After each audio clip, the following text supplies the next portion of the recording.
Ciudades Invisibles.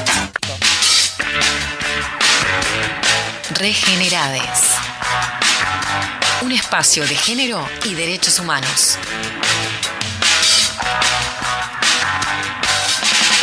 Andrea Camarano, ¿cómo le va? Muy buenos días, Fer, buenos días para Fede, para Diego, para todos y todas del otro lado. Un gusto, como siempre, estar cada miércoles, cada 15 días en este espacio de género y derechos humanos. En este espacio vamos a estar hablando junto a Regiane Folter sobre lecturas y feminismos y los libros que nos marcaron. Este espacio que producimos junto a Jimena García, se nos ocurrió también que no sea un espacio, no vamos a hablar desde la academia, desde, recomendemos libros, sino estar conversando juntas sobre algunos textos que, en un curso, en una playa, en un ómnibus, en algún lugar, nos movilizaron, nos movieron esa fibra y nos introdujeron sin saberlo en el feminismo. Eso vamos a estar hablando un poquito junto con Regi. Buenos días. Buenos días, gracias por recibirme. Bueno, Regi, para quienes no la conocen, es escritora, comunicadora, lleva más de 10 años trabajando con producción de contenido y marketing. Es brasilera, pero hace casi 8 años que vive en Uruguay, ya la adoptamos a Regi, y tiene un libro precioso que publicó en el 2020, Amores, que quizás muchos y muchas de ustedes lo conocen. Le encanta leer, escribir, desde el 2017 publica reflexiones y crónicas periódicamente en su página en Medium. Así que buenos días y vamos a estar hablando un poquito sobre estos temas de lecturas y feminismos. ¿Cuál fue el primer libro, Regi, que leíste, que te marcó, que empezaste a decir, ay, mi vocación va por ahí, va por la escritura? Mira, André, se me cuesta mucho pensar en el primerísimo libro, porque en mi casa siempre hubo muchos libros. Claro. Mi mamá y mi papá siempre nos trajeron muchos libros, siempre nos estimularon a leer.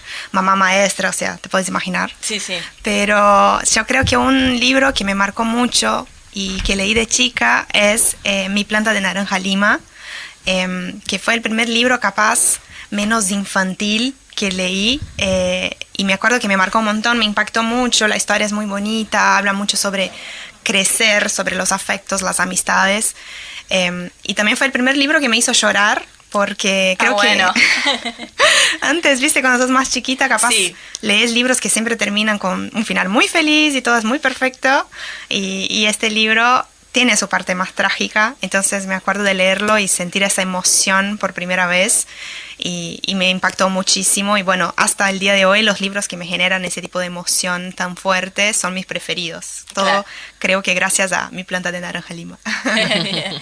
Y si tuvieras que decir un libro o unos libros que te introdujeron los estudios de género en el feminismo sin saberlo, que dijiste, acá me está moviendo una fibra y esto es algo distinto que estoy sintiendo y me estoy convirtiendo en feminista leyendo estos textos. Bien, creo que el libro que me empezó a generar como cuestionamientos que no tenía antes fue un libro que yo leí cuando era adolescente. Es un libro muy clásico en Brasil que se recomienda leer cuando estás en el liceo, viste, el típico libro de la clase de literatura, que se llama Dom Casmurro. Y ese libro es un libro súper antiguo, es de 1899, pero al leerlo como que me empecé a cuestionar cosas que aún estaban pasando en mi alrededor muchos años después, ¿no? De su publicación. Y es un libro que básicamente él se centra en la historia de un hombre llamado Bentinho, y este hombre cuenta sus memorias en el libro, ¿no? Cómo fue su vida, qué le pasó, y gran parte de su vida está conectada con su relación con una mujer llamada Capitu. Y en Brasil es muy gracioso porque toda la gente que lee ese libro no sabe contestar la gran duda que tiene Bentinho, que es si Capitu lo engañó o no. Él tiene como en un momento esa sospecha y pasa todo el libro amargado pensando, pasó, no pasó, y claro, no hay respuesta. O sea, en el libro no está claro, el autor nunca dijo, los especialistas, viste, leen el libro y no llegan a una respuesta. Y yo me acuerdo de ser chica, no sé, 14, 15 años, leerlo y sentir como, qué tipo aburrido ese, pesado, que no para de cuestionarla, que se volvió una relación súper tóxica por su sospecha, y ella sí, a mí me encantaba, era una mujer súper libre, interesante, hablaba de cosas que estaban buenas, hacía lo que quería. Entonces fue la primera vez, creo, que me puse a cuestionar por qué él se ponía en esa posición capaz de poder sobre ella, ¿viste? Sin ningún tipo de prueba, sin ningún tipo de, o sea, nada que justificar ese comportamiento, y era algo que empecé a ver también en otras personas que tenía en mi entorno, ¿no? Mis amigos y cómo se manejaban con sus novias. Entonces, no es un libro que habla de feminismo para nada, y en su momento yo tampoco conocía mucho del feminismo, o sea, en realidad era bastante distinta mi conocimiento en ese sentido, pero sí fue el primer libro que leí que me empezó a mover un poco, viste, la cabeza, y me hizo empezar a ver cosas que capaz antes no veía en las relaciones. Entonces considero que fue como el primer libro que me empujó un poco hacia ese camino. Ahí va. Claro. Y vos, Sandre, ¿cuáles fueron los tuyos? En realidad no fue como un libro. A mí, como siempre hemos hablado en este espacio y con amigas, ser feminista se va construyendo y te das cuenta quizás hace poquito, hace unos años, hace un tiempo. Yo recuerdo un libro que se llama La guerra no tiene rostro de mujer, de Svetlana Alexievich, que me regaló una amiga hace unos cuantos años, que me hizo reflexionar mucho sobre la historia de las mujeres que participaron de la Segunda Guerra Mundial.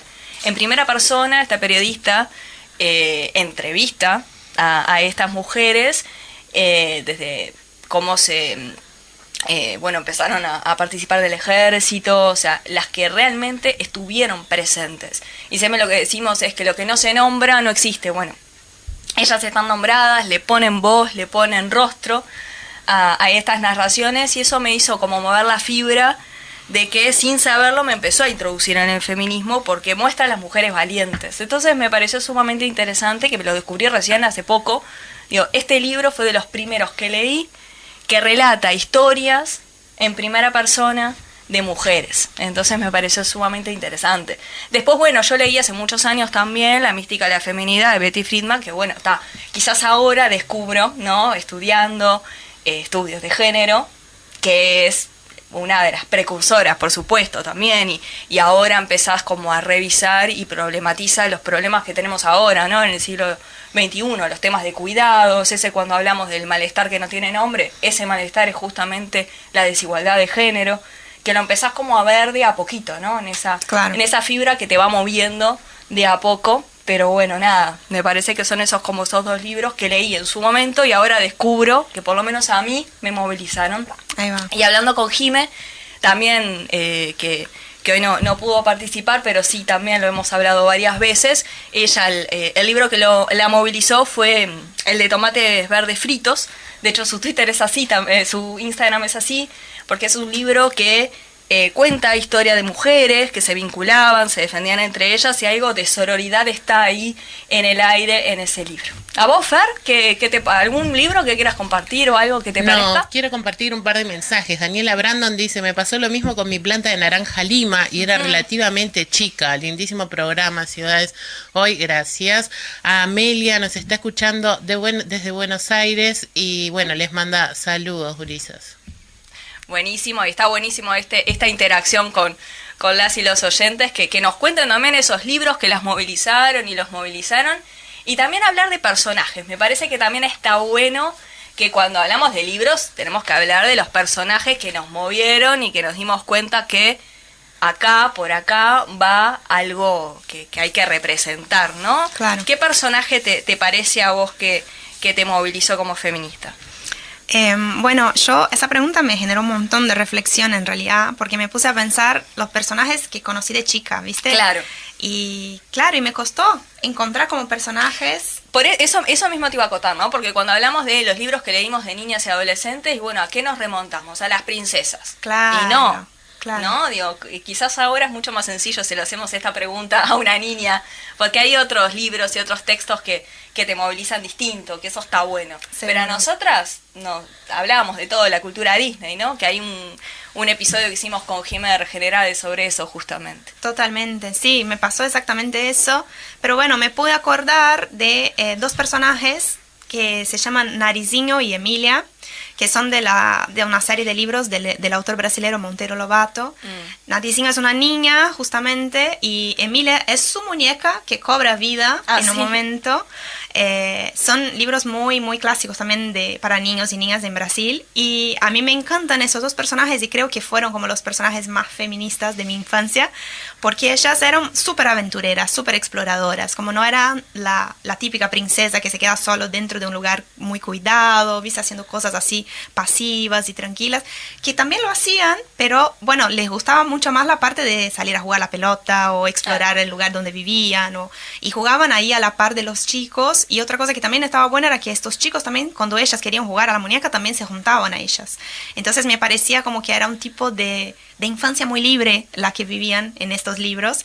En su momento, claramente a mí me gustaban porque eran divertidas y me gustaba la forma como jugaban y eso, pero de grande como que me pude sentir identificada con ellas porque vivían como de una forma sin estereotipos, viste, sin nada como que las limitara en sus juegos, en lo que querían hacer. Así que son como personajes que tengo cariño. Exacto. Muchas veces nos pasa que los personajes que nos marcan en lo que es el feminismo son escritos por hombres, ¿no? Sí, eso mismo. Gabriel García Márquez hace mucha referencia a mujeres fuertes, La Maga en Rayuela de Cortázar, son mujeres muy fuertes que leen, que para su época son unas adelantadas, que se mueven con libertad, escritas por hombres. Sí, bueno, yo tengo un personaje que me marcó, escrito por Robbie Rocay, un hombre, pero que a mí me marcó de niña, y yo quería ser Maite de Pateando Lunas. Yo quería jugar a la pelota, de hecho jugaba con mi hermano a la pelota, gracias a que Maite me inspiró, claro. Sin saberlo, también me fue introduciendo, ¿no? Como en esos momentos de romper los estereotipos. Es una niña de 9 años que quería jugar al fútbol, afronta sin tapujos esa desigualdad de género. Ese libro también pone a ese personaje que significó mucho para mí en la infancia, y ella se visualizaba como un modelo que derrumbaba todos esos estereotipos, porque bueno, ella no perseguía los roles tradicionales, se enfrentó a su mamá que quería jugar al fútbol, claro. Después hasta podemos decir, bueno, se empoderó porque la nombran capitana después. Entonces a mí me movilizó mucho Maite cuando leí Pateando Lunas, me encantó. Y hablando con Jime, un libro también, que eso sí es escrito por una mujer, podemos ver el personaje de Hermione, que siempre hablamos de Harry Potter. Harry Potter, pero Hermione es un personaje que quizás tiene un rol central en todas las secuelas de Harry Potter. Es inteligente, es aventurera, es valiente. Totalmente. En eso, ¿no? De que decía Fer, que son todos escritos por hombres, y yo apoyo. Bueno, esto es escrito por una mujer. Igual, como siempre, ¿quién es el personaje principal de Harry Potter? Es el hombre, claro. Sí, sin duda. Sí, yo, bueno, también quería saber un poco de otras personas, cuáles fueron estos libros que les introdujeron al feminismo, que se acordaban como que empezaron a generar esos cuestionamientos. Hice una story en Instagram lunes, y bueno, tuve algunas respuestas. Una fue Pateando Lunas, así que tenés ahí más... Ah, bueno, bien, no me siento sola. Más personas copadas con el libro, lo tengo que leer, aún no lo leí. Después otro libro también que mencionaron fue Mujercitas, que hace poco se volvió película. Sí. Parece que hay una versión del libro adaptada para niños y niñas, o sea, con una forma más fácil de leer y eso, y parece que también está muy bueno. Y un tercer libro muy nombrado fue Teoría King Kong, que ese capaz es un libro que conocemos ya más de grandes, no tanto como niños, pero bueno, también nombraron ahí como un primer acercamiento capaz más a la parte teórica o bueno, más académica del feminismo. Así que bueno, está bueno conocer estos libros y seguir aumentando ahí la listita de lecturas recomendadas. Así es, por eso la idea también es, bueno, poder traer en este espacio, en esta charla, estos libros que nos fueron marcando, ¿no? Diciendo, bueno, estos textos por aquí, por allá, sino como desde estas reflexiones, seguramente con Reggie sigamos conversando en próximos espacios de Regenerades, también sobre escrituras, libros, siempre desde esta perspectiva de género y de derechos humanos, este derecho a la lectura y a la escritura, y también reflexionando y charlando un poco por ahí.